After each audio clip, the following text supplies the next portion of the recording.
Hello दोस्तों, नमस्कार। GK Educare point में आपका स्वागत है।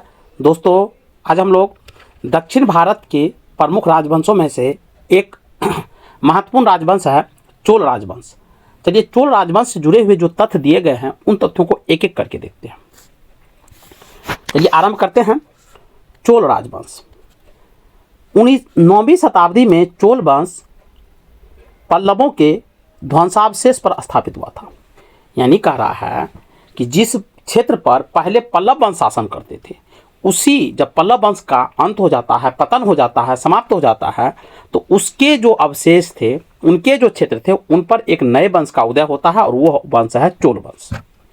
और ये 9वीं शताब्दी में। और इस वंश के जो संस्थापक थे वो विजयालय थे। यानी चोल वंश के जो संस्थापक थे विजयालय थे, जो 850 से 87 ईस्वी में थे, शासन किया था, जिसकी राजधानी तुंजावर यानी तंजौर या तुंजाबुर था। तुंजाबुर का वास्तुकार कुंजर मल्लन राजराज पेरुत चच्चन था। तो बहुत सारे इसमें डाटा हैं। चोल वंश के संस्थापक थे विजयालय, और राजधानी बनाया था तुंजौर को, या तुंजाबुर को कहिए या तंजौर कहिए, याद रखेंगे, ध्यान रखेंगे नाम। और इसके वास्तुकार जो थे, तुंजाबुर यानी शहर का जो वास्तुकार था, निर्माणकर्ता जो था, वो था कंजूर मल्लन राजराज पेरुत चन्नन था। चलिए आगे बढ़ते हैं।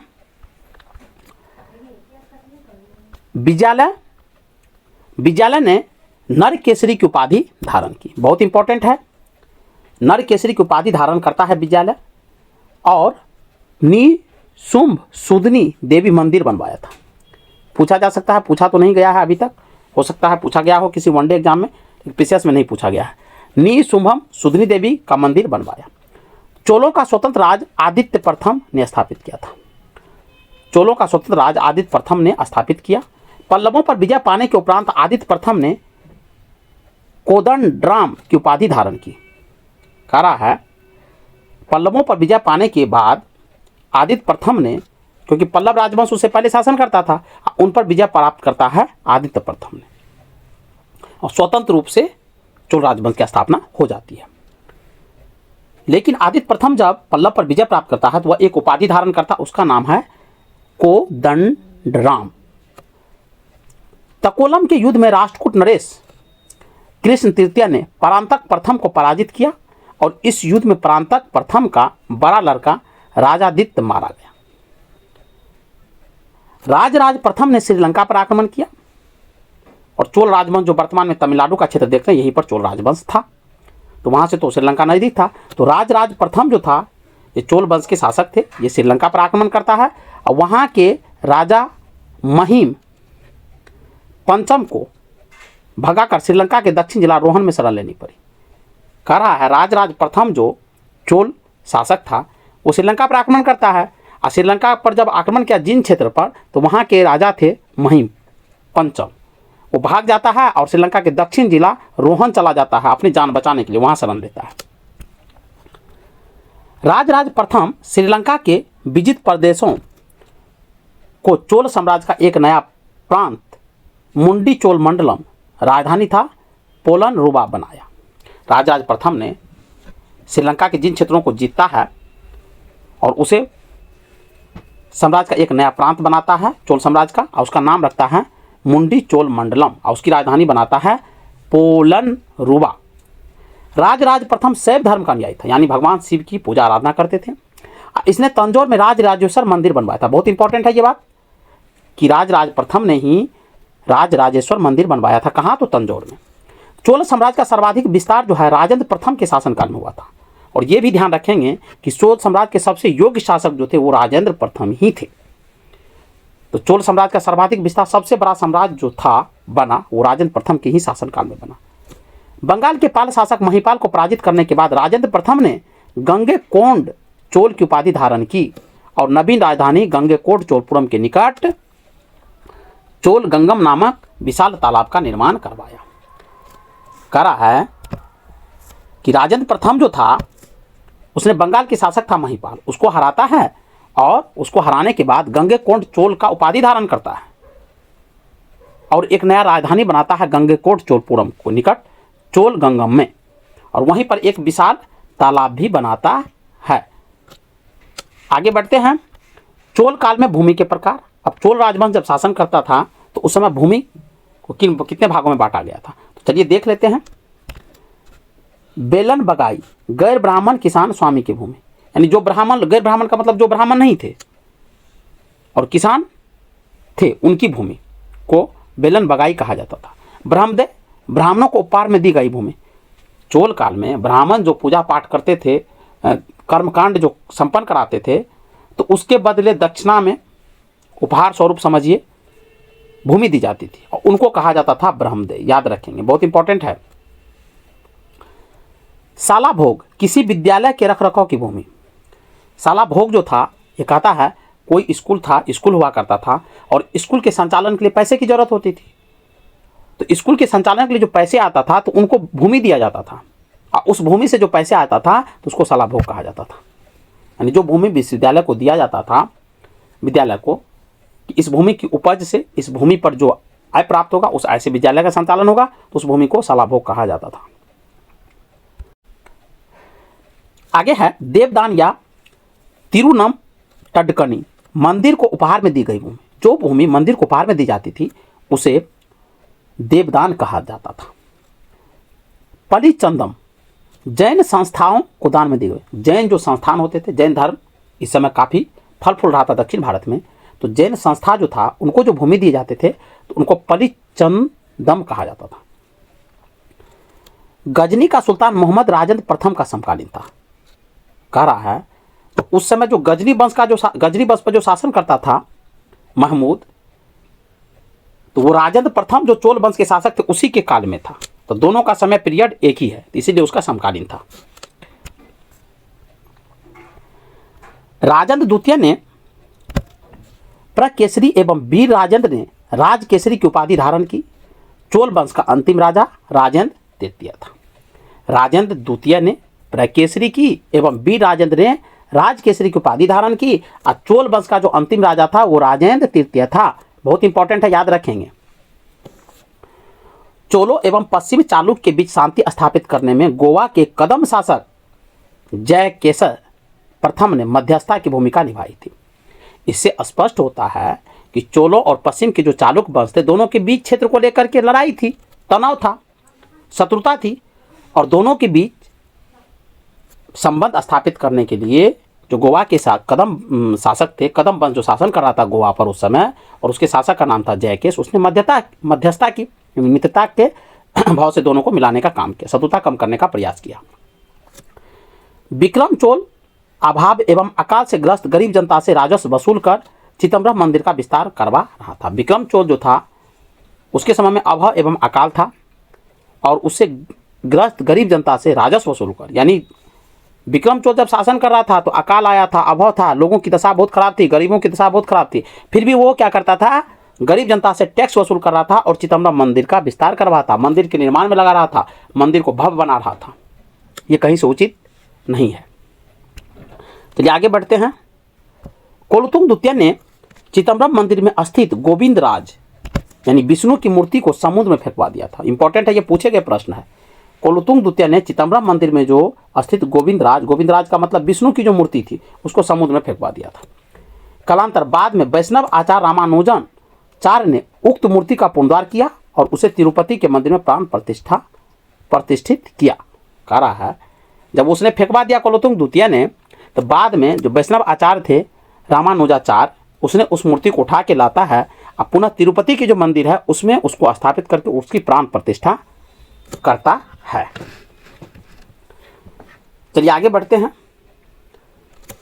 चोल प्रशासन में भाग लेने वाले उच्च पदाधिकारियों को पेरुद्रम एवं निम्न श्रेणी के पदाधिकारियों को सेरुद्रम कहा जाता था।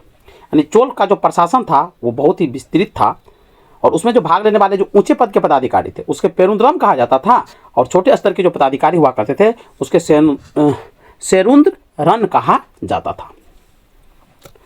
लेखों में कुछ उच्चाधिकारियों को उडन कुट्टम कहा गया है, जिसका अर्थ है सदा राजा के पास रहने वाला अधिकारी। यानी उडन कुट्टम का मतलब है कि वह अधिकारी जो डायरेक्ट राजा के नज़दीक रहते थे, जैसे सचिव स्तर के अधिकारी जो हुआ करता था वो राजा के पास रहते थे, उसे ही उडन कुट्टम कहा गया है। संपूर्ण चोल साम्राज्य 6 मंडलों यानी प्रांतों में विभक्त था। साम्राज्य के शासन प्रशासन को सुव्यवस्थित चलाने के लिए छोटे भागों में विभाजित किया जाता था। तो जो पूरा चोल साम्राज्य था उसको 6 मंडलमों में विभाजित किया गया था। मंडलम कोट्टम में, कोट्टम नाडु में एवं नाडु कई कुरमों में विभक्त था। अब मंडलम से छोटी इकाई कोट्टम कहलाता था। अब कोट्टम से जो छोटा होता था वो नाडु होता था, और नाडु से जो छोटा होता था वो कुरम होता था। उसमें विभाजित किया गया था। जैसे वर्तमान में देखते हैं देश, देश के नीचे राज, राज के नीचे जिला, राज के नीचे कमिश्नरियाँ होती, कमिश्नरिया के नीचे जिला होता है, जिला के नीचे प्रखंड होता है, अनुमंडल होता है, उसके नीचे ग्राम होता है। इस प्रकार से नाडु की स्थानीय सभा को नाटु एवं नगर की स्थानीय सभा को नगरतार कहा जाता था। नाडु की जो सबकी स्थानीय सभा होती थी उसको नाटुर कहा जाता था, और नगर की जो स्थानीय सभा होती थी उसे नगरतार कहा जाता था। बेलाल जाति के धनी किसानों को केंद्रीय सरकार की देखरेख में नाडु के कामकाज में अच्छा खासा नियंत्रण हासिल था। उनमें से कई धनी भूस्वामी को चोल राजाओं के सम्मान के रूप में मुबेद बेलन यानी 3 राजाओं को अपनी सेवाएं प्रदान करने वाला बेलन या किसान, अरैयार यानी प्रधान जैसी उपाधियां दी। उन्हें केंद्र में महत्वपूर्ण राजकीय पद सौंपा गया था। स्थानीय स्वशासन चोल प्रशासन की मुख्य विशेषता थी। बहुत इंपॉर्टेंट प्रश्न है, ईपीसीएस एग्जाम में तो बहुत बार पूछा जाने वाला प्रश्न है। सबसे अधिक बार पूछे जाने वाले प्रश्न है कि चोल प्रशासन की जो सबसे मुख्य विशेषता क्या थी, तो स्थानीय स्वशासन, जैसे कहते हैं ग्राम पंचायत जो होता है, ये बहुत ही महत्वपूर्ण था, इसकी महत्वपूर्ण भूमिका थी। और सर्वसाधारण लोगों की समिति थी जिसका कार्य होता था सार्वजनिक कल्याण के लिए तालाबों बगीचों का निर्माण हेतु गांव की भूमि अधिग्रहण करना। उड़ जो होता था ग्रामीण स्तर पर, क्षेत्रीय स्तर पर, छोटे स्तर पर एक संस्था होती थी, और वो क्या करते थे, सार्वजनिक कल्याण के लिए लोगों के लिए तालाब का निर्माण करता था, बगीचे का निर्माण करता था, और उसके लिए गांव से वो भूमि लेते थे, अधिग्रहण करते थे कि कहाँ पर तालाब बनाना है, कहाँ पर बगीचा बनाना है। सभा या महासभा, यह मूलतः अग्रहारों ब्राह्मण बस्तियों की सभा थी जिसके सदस्यों को पेरू मक्कल कहा जाता था। यह सभा बेरियम नामक समितियों द्वारा अपने कार्य को संचालित करती थी। सभा की बैठक गांव में मंदिरों के निकट, वृक्ष के निकट या तालाब के किनारे होती थी। व्यापारियों की सभा को नगरम कहते थे। व्यापारी सभा को नगरम कहा जाता था। ब्राह्मण बस्तियों की सभा थी, सभा या महासभा, जिसके सदस्यों को पेरू मकलम कहा जाता था, और ये बेरियम नामक समितियों द्वारा अपने कार्य को संचालित करती थी। सभा की जो बैठक होती थी मंदिर के निकट होते थे, तालाब के निकट होते थे। व्यापारियों की सभा को नगरम कहा जाता था। इंपॉर्टेंट है। चोल काल में भूमि कर उपज का 1/3 हुआ करता था, यानी 1/3 था, लगभग 33%।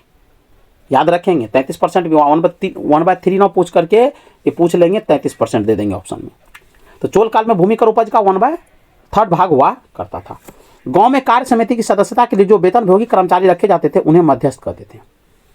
गांव में जो कार्य समिति की सदस्यता के लिए जो वेतन के लिए कर्मचारी रखे जाते थे उन्हें मध्यस्थता कहा जाता था, मध्यस्थ कहते थे। अब चलते हैं, देखते हैं उत्तर मेरूरी अभिलेख के अनुसार सभा की सदस्यता, सभा की जो सदस्यता है उनके बारे में पढ़ते हैं। सभा की सदस्यता के लिए इच्छुक लोगों को ऐसी भूमि का स्वामी होना चाहिए जहां से वो भूराजस्व वसूला जाता है। यानी सभा के सदस्य वही बन सकता है जो ऐसी भूमि का स्वामी हो जहां से भूराजस्व वसूला जाता था। जिस भूमि से टैक्स लिया जाता था और उस भूमि का जो मालिक होता था वही सभा के सदस्य बन सकते थे। उनके पास अपना घर होना चाहिए। सभा में वही, सभा के लिए वही व्यक्ति योग्य होगा जिनके पास अपना घर हो, और उनका उम्र जो है 35 से 70 के बीच होनी चाहिए। उन्हें वेदों का ज्ञान होना चाहिए, यानी शिक्षित होनी चाहिए, बहुत अच्छे से वेदों का अच्छे ज्ञान होना चाहिए। उन्हें प्रशासनिक मामलों की अच्छी जानकारी होनी चाहिए और ईमानदार होना चाहिए। यदि कोई पिछले 3 सालों में किसी समिति का सदस्य रहा है तो वह किसी और समिति का सदस्य नहीं बन सकता था। बहुत अच्छा पक्ष है ये। यदि कोई व्यक्ति 3 सालों में किसी एक समिति का सदस्य रहा था तो वह नेक्स्ट टाइम सदस्य नहीं बन सकता था। यानी दूसरे व्यक्ति को ऐसा इसलिए किया गया था कि दूसरे व्यक्ति को मौका मिल सके। जिसने अपने या अपने संबंधियों के खाते जमा नहीं कराए हैं वह चुनाव नहीं लड़ सकता था। बहुत अच्छा था। जो व्यक्ति चुनाव लड़ता था उसको अपने और अपने रिश्तेदारों को भी खाते जमा करना पड़ता था, क्योंकि हो सकता है जीतने के बाद वो करप्शन करे, अपने खाते में पैसा ना रखें और क्या करे, अपने रिश्तेदारों के खाते में पैसा ट्रांसफर कर दे। तो करप्शन रोकने के लिए ऐसा किया जाता था। तो योग्यता का जो मापदंड था बहुत ही परफेक्ट था और इसलिए ये प्रश्न बार बार पूछे जाते हैं। आगे बढ़ते हैं। ब्राह्मणों की दी गई करमुक्त भूमि को चतुर्वेदी मंगलम एवं दान दी गई भूमि को ब्रह्मदेव कहा जाता था। ये तो हमने पहले बताया था, ब्रह्मदेव दान दी गई भूमि जो होती थी उसको ब्रह्मदेव कहलाते थे। लेकिन ब्राह्मणों को जो दी गई करमुक्त भूमि, ब्राह्मण को जो भूमि दिया जाता था उस पर टैक्स नहीं लगाया जाता था और उसे चतुर्वेदी मंगलम कहा जाता था। चोल सेना का सबसे संगठित अंग जो था वो पदाति सेना थी, यानी पैदल सैनिक जो था। चोल काल में कलंजू सोने का सिक्का था, इंपॉर्टेंट है, याद रखेंगे। चोल काल में जो कलंजू कहा जाता था, सोने के सिक्के को कलंजू कहा जाता था। तमिल कवियों में जय नंगोदर प्रसिद्ध कवि था जो कोलुतुम प्रथम का राजकवि था। उसकी रचना है कलिंग तु पर्णी। चलिए आगे बढ़ते हैं।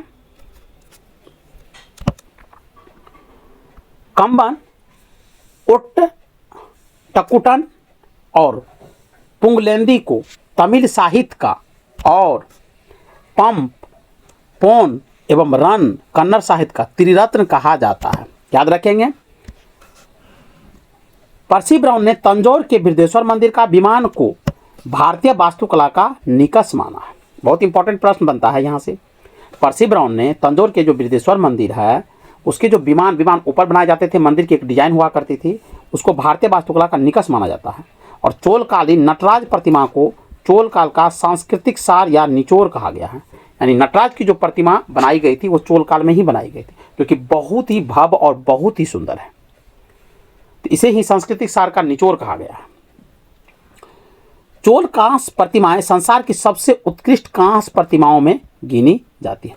चोल काल में जो कांस्य की मूर्तियां बनी है वो उत्कृष्ट कांस्य प्रतिमाओं में गिनी जाती है पूरे विश्व स्तर पर। शैव संत ईशान शिव पंडित राजेंद्र प्रथम के गुरु थे। शैव संत जो था ईशान शिव पंडित राजेंद्र प्रथम के गुरु थे। पूछे गए प्रश्न है। चोल काल 10वीं सदी का सबसे महत्वपूर्ण बंदरगाह कावेरीपट्टनम था। बहुत बड़ा गांव जो एक इकाई के रूप में शासित किया जाता था उसे तेनियर कहलाता था।